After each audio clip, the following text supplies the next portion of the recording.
Movie की शुरुआत में बक नाम के कुत्ते को दिखाते हैं। यहाँ आओ बक, ये बल ले लो। ऐसा कहकर एक आदमी उसे बुलाता है और उसे छोटा पीस देता है, पर बक बड़ा पीस खाकर चला जाता है। रास्ते में दो आदमी बड़ा आइस बार लेके जा रहे होते हैं। बक पानी के बदले आइस बार को चाटकर मजे से चला जाता है और पीछे से एक लड़की उसे न्यूज़पेपर लेने को कहती है। ये बक की ओनर की हाउसकीपर है। बक न्यूज़पेपर वाले से उस दिन का न्यूज़पेपर ले लेता है। रास्ते में एक पोस्टमैन साइकिल पर जा रहा होता है। उसे देखते ही न्यूज़पेपर वहीं छोड़कर बक उसका पीछे करने लगता है। पीछे से एक आदमी बक को देख रहा होता है और न्यूज़पेपर उठाकर पढ़ता है। उसमें छपा होता है कि इस ब्रीड का कुत्ता दिलाने वाले को मोटी रकम दी जाएगी। उसे पढ़कर वो आदमी बक को देखता है।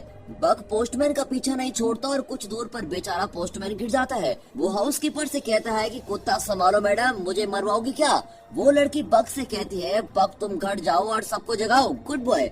बक घर में सबको जगाने के बजाय उन्हें टॉर्चर कर रहा होता है। उन बेचारों के बेड पर कूद कूद कर उन्हें हवा में उड़ा रहा होता है। वो इतनी तेज भागता है कि किचन में रखे कप्स भी वाइब्रेट करने लगते हैं। वहाँ के कुक्स भी बक की आवाज सुनते ही सारा खाना छुपा देते हैं और अब बक तेजी से किचन में आता है तो वहाँ खाने की कोई चीज नहीं दिखाई देती। बेचारा बक बेबस होकर नौकरों को देखने लगता है, लेकिन वे बक को कुछ नहीं देते और उसे बाहर भगा देते हैं। फिर बक को उसका ओनर घर के बाहर लेके जाता है और दरवाजा बंद कर देता है, पर बक खिड़की से अंदर आने के लिए फिर से कूद रहा होता है। पर ओनर कहता है कि आज के दिन तुम बाहर आओगे और तुम खुद ही डिसिप्लिन सीख जाओगे। इतने में बक एक खरगोश को देखता है और उसके बिल तक उसका पीछा करता है। फिर वो अपना सर बिल में घुसा देता है। जब वो सर बाहर निकालता है तो देखता है कि वहाँ बहुत सारे लोग आ रहे हैं। तब पता चलता है कि घर में मेहमान आए हैं और उन्हीं के लिए शानदार दावत तैयार हो रही है। अब लॉन में सारा खाना सेट कर दिया जाता है, जिसे देखकर बक खुशी से झूम उठता है। तभी सारे गेस्ट ग्रुप फोटो खिंचवा रहे होते हैं। तभी क्लिक करते वक्त मुंह में एक लेग पीस लिए बक बीच में आकर फोटो के लिए पोज करता है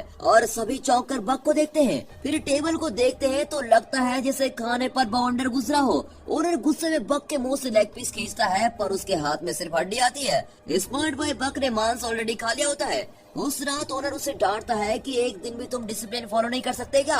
आज सबके सामने तुमने मेरी नाक ही कटवा दी। ये कहकर वो दरवाजा बंद कर लेता है और बक को बाहर सोने को कहता है। सुबह होने पर एक आदमी वहाँ आकर बक को बुलाता है। बक सोचता है ये नया कैरेक्टर कौन है भाई। वो उस आदमी के पास जाता है। ये वही आदमी है जिसने पहले दिन न्यूज़पेपर का ऐड पढ़ा था।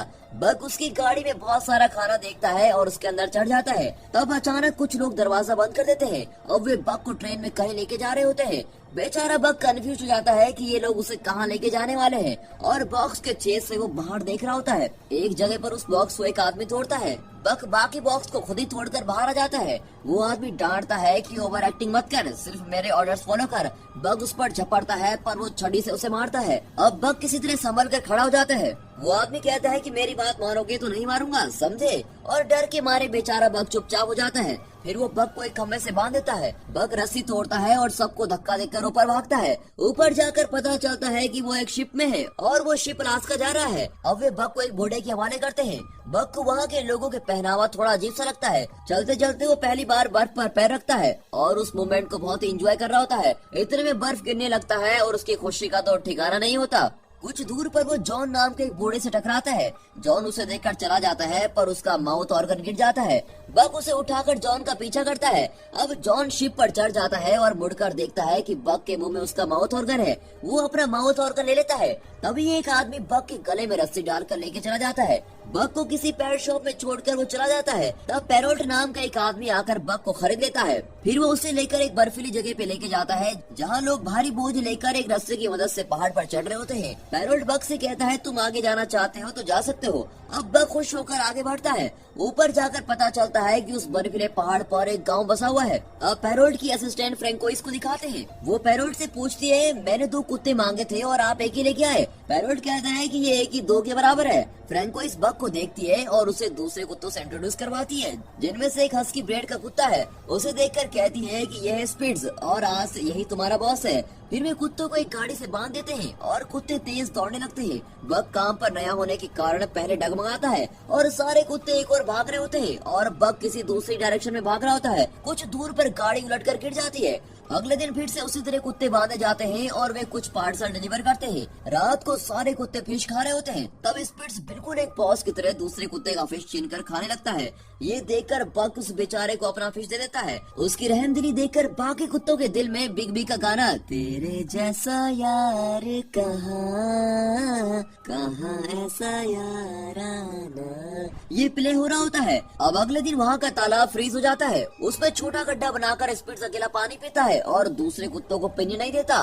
तभी बक पास ही एक बड़ा गड्ढा खोदकर दूसरे कुत्तों को पानी के लिए इंतजाम करवाता है। अब पैरोट और फ्रैंकोइस उस फ्रोजन लेक पर चल रहे होते हैं। अचानक बर्फ मेल्ट होता है और फ्रैंकोइस पानी में गिर जाती है। बक तुरंत दौड़कर पानी में कूद जाता है और फ्रैंकोइस को बचा लेता है, लेकिन खुद पानी में डूबने लगता है। बक बक चिल्लाकर पैरोट चिल्लाने लगता है और उसे हाथ देता है, पर वो नजर नहीं आता। पैरोट मायूस होकर बैठ जाता है। तभी उसे कोई एक छड़ी पकड़ाता है। वो उस छड़ी से बर्फ को तोड़ते हुए मुड़कर देखता है तो वहाँ बक खड़ा होता है। पैरोट खुशी से उसे गले लगा लेता है। स्पिट्स ये सब दूर से देख रहा होता है और उसे बक के नाम से अब चिढ़ होने लगती है। अगले सीन में बक एक रैबिट को पकड़ता है और उसे बिना कुछ किए छोड़ देता है। अब स्पिट्स उस रैबिट को चेज करके उसे मार डालता है। फिर वो आकर बक को देखता है। उसकी आंखों में साफ नजर आता है कि यहाँ एक ही गुंडा है और वो गुंडा मैं हूँ। वो कहता है पहले तुम कुत्तों के फेवरेट बने और अब ओनर के फेवरेट भी बन गए। मेरी जगह लेना चाहते हो तो मुझसे मुकाबला करो। फिर वो भागकर बक को अटैक करके उसको जमीन पर पटक देता है। फिर दूसरे कुत्तों से उसकी नस्लें कहते हैं देखा हमेशा मैं ही बॉस रहूंगा। बाकी कुत्ते डर के मारे फ्रीज हो जाते हैं। अब बक उठकर स्पिट्स को घूरता है। स्पिट्स फिर उसे अटैक करने जाता है, पर इस बार बक उसे ऊपर उठाता है और पट से जमीन पर पटक देता है। स्पिट्स डर जाता है और इस तरह बक उनका नया डॉन बन जाता है। अगले दिन पैरोट गाड़ी तैयार करके स्पिट्स को ढूंढता है, पर वो कहीं नजर नहीं आता। पैरोट दूसरे कुत्ते को उसकी जगह पर बांधता है, पर वो कुत्ता नखरे करने लगता है। अब पैरोट परेशान होकर चला जाता है। तभी बक उस जगह पर आकर खड़ा होता है। पैरोट उसे शाबाशी देकर बैट पहनाता है और गेट सेट गो कहते ही बक और उसके साथी तेज भागने लगते हैं। वहाँ कई रेंजर्स दौड़ रहे होते हैं। रेंजर्स के बीच बक की टीम अपने रथ को खींच रही होती है। इस सीन को शानदार नहीं तो और क्या कहेंगे। तभी पहाड़ से ढेर सारा बर्फ सरक कर तेजी से नीचे आ रहा होता है। भागते भागते बक कुछ प्लान कर रहा होता है। पैरोट चिल्लाता है, पर बक सीधे पहाड़ की ओर दौड़ता है। पहाड़ के नीचे गुफा होती है और बक की टीम तेजी से उस गुफा को पार कर लेती है और वे दूसरी तरफ निकल जाते हैं। इस तरह हमारा समझदार बक सबको बचा लेता है। फिर वे अपने डेस्टिनेशन की ओर दौड़ रहे होते हैं, पर वहाँ लोगों को देखकर बक सडन ब्रेक मारता है। उसे पता नहीं होता कि अगले सेकंड सारे कुत्ते उसके ऊपर क्रश करने वाले हैं। ये देखकर तो हमें भी हंसी आ जाती है। तभी पैरोट बक को बताता है कि हम सिर्फ लेटर्स डिलीवर नहीं करते, बल्कि उनमें कई लोगों का दुख सुख प्यार जैसे कई इमोशन का पैकेज डिलीवर करते हैं और ये हमारा काम नहीं बल्कि हमारी जिम्मेदारी है। अगले दिन वहाँ जॉन को देखकर बक फिर अचानक रुक जाता है और उसके साथी भी रुकते हैं, पर झटके की वजह से पैरोट गिर जाता है और पूछता है यार बक तू हमेशा सडन ब्रेक क्यों मारता है। इतने में जॉन एक लेटर देकर कहता है सॉरी मैं लेट पहुंचा, पर ये खत मेरी बीवी को दे दीजिए। बक वो खत पैरोट को दे देता है और अब गाड़ी आगे बढ़ती है। एक दिन पैरोट को खत मिलता है कि ये डिलीवरी सर्विस बंद हो चुकी है और आगे से तुम्हें काम नहीं दिया जाएगा। ये बात वो बक के साथ शेयर करता है और कहता है कि अब यहाँ टेलीग्राम नाम की कोई सर्विस आने वाली है और आगे से तुम्हें ही अपने साथियों का ध्यान रखना होगा। ये कहकर पैरोट और फ्रैंकोइस उदास होकर वहाँ से चले जाते हैं। बक और उसके साथी भी उदास हो जाते हैं। फिर वहाँ हल नाम का आदमी आकर सबको अपनी गाड़ी से बांध देता है और गाड़ी में बहुत भारी चीजें रख लेता है। बक की टीम से बिल्कुल भी खींचा नहीं जाता। हल बक को छड़ी से मारने ही वाला होता है कि इतने में जॉन आकर वहाँ खड़ा होता है और बक को सहलाता है। फिर वो देखता है कि गाड़ी गड्ढे में फंसी हुई है और कहता है ये देखे बिना ही तुम बेचारे को मारने चले थे। ये कहकर वो गाड़ी को रिलीज करता है। फिर बक की टीम गाड़ी को खींच कर लेके जाती है। कुछ दूर पर वे पहाड़ पर चढ़ रहे होते हैं, पर बक की टीम उतना भारी वजन नहीं उठा पाती।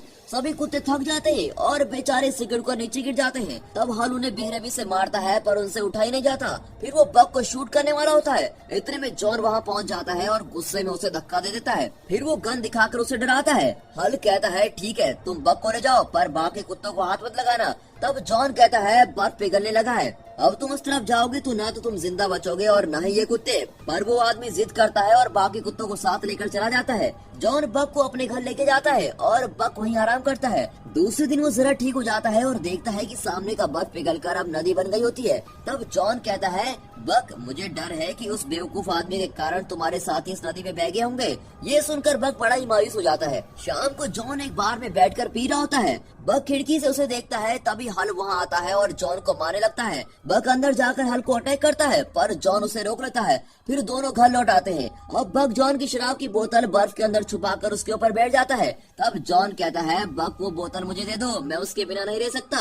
वो बक को हटाने की कोशिश करता है पर बक वहीं अड़ा रहता है। जॉन कहता है तुम तो वाकई स्ट्रांग हो, पर यार मेरे बेटे की मौत के बाद मेरी वाइफ और मैं अलग हो गए थे। इतने साल में यहाँ अकेला रहा और अब तुम ही मेरे साथी हो। उसकी बात सुनकर बक उससे चिपक जाता है। अगले दिन जॉन एक मैप दिखाकर कहता है कि मेरा बेटा ऐसी जगह जाना चाहता था जो किसी मैप में नहीं है, क्या तुम ऐसी एडवेंचर ट्रिप पर मेरे साथ चलोगे? फिर दिखाते हैं कि जॉन और बक एक छोटी बोट पर बैठकर नदी में जा रहे होते हैं और एक खूबसूरत एरियल शॉट में पानी के अंदर की मछलियाँ साफ दिखाई देती हैं। दोनों दिन भर बोट में ट्रेवल करते हैं और रात को एक जगह रुककर आराम करते हैं। इससे उनका सफर चल रहा होता है। यहाँ हल जॉन के घर पहुँचता है। जॉन तो वहाँ होता नहीं पर उसका मैप हल के हाथ में लग जाता है जिसमें उसने एक जगह को मार किया होता है। हल सोचता है कि जॉन किसी खजाने की तलाश में वहाँ गया होगा और खुद भी जाने का फैसला करता है। अपने सफर के अंत में जॉन और बक अपने डेस्टिनेशन पर पहुँच जाते हैं। वहाँ का खूबसूरत सनसेट देखकर वे पुराने घर में पहुँचते हैं जो धूल मिट्टी से भरा होता है। उस घर को साफ करके जॉन और बक वहाँ रहने लगते हैं। अगले दिन जॉन नदी में नहा रहा होता है तो उसे सोने का टुकड़ा मिलता है। वो बक को भी सोना ढूंढने को कहता है। अब बक ढूंढकर एक पत्थर निकाल कर लाता है। जॉन कहता है उतना बड़ा नहीं बक, ऐसे छोटे छोटे टुकड़े हो तो मुझे दिखाओ। बक पत्थर फेंक देता है और अब की बार सोने का बड़ा सा टुकड़ा निकलता है, पर वो सोचता है कि जॉन को तो छोटा पत्थर चाहिए, इसलिए वो सोने को फिर से पानी में फेंक देता है। जॉन कहता है मेरे बेटे ने जो कहानियाँ पढ़ी थी वो शायद सच्ची है, इस जगह पर सोना ही सोना है। तभी बक वहाँ भागती हुई सफेद भेड़िनी का पीछा करता है। इतने में एक ग्रिजली बियर आकर बक को डराने लगता है और अब बक डरकर जंगल की ओर भागता है। अब वो सफेद भेड़िनी आकर बक के पैर पर मारकर भाग जाती है। बक अपना पैर उस भेड़नी के फुटप्रिंट पर रखता है तो देखता है कि दोनों एकदम मैच होते हैं। अब बक को लगता है कि अरे ये तो मेरी नस्ल की लगती है। अगली सुबह बक नदी के किनारे लेटा होता है। भेड़ियों का एक झुंड वहाँ किसी सुअर का शिकार कर रहा होता है। उनमें से एक भेड़िया नदी में गिर जाता है और पानी के साथ खींचा चला जाता है।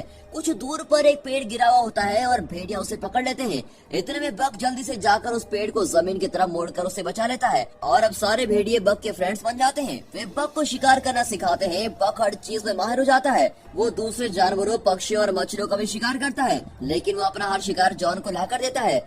जॉन हंसकर कहता है कि यार तुम्हारे रंग ढंग से तो लगता है कि तुम मुझे आदि मानव बना दोगे। जॉन देखता है कि बक उस सफेद भेड़नी के साथ घुल मिल गया है और उसने अपना जीवन साथी ढूंढ लिया है। उस रात वो बक से कहता है कि ये दुनिया बहुत ही बुरी है, कल क्या होगा ये कोई नहीं बता सकता। मैंने सोचा भी नहीं था कि मैं अपने बेटे को खो दूंगा, पर आज उसके बिना मैं अकेला जी रहा हूँ और अब तो मैं बूढ़ा भी हो चुका हूँ। तुम अपने जीवन साथी के साथ खुश रहना, इंसानों के झंझट में मत पड़ना। अब मेरा अंत आ गया है और मैं अपनी आखिरी सांस यही लूंगा। ये कहकर वो घर के अंदर चला जाता है। बक जंगल में जाकर भेड़ियों के साथ रहने लगता है। अब दिखाते हैं कि वो पुराना घर जल रहा होता है। उसे देखकर बक जंगल से निकलकर घर की ओर भागता है। इतने में हल जॉन को शूट कर देता है और उससे सोने का टुकड़ा मांगता है।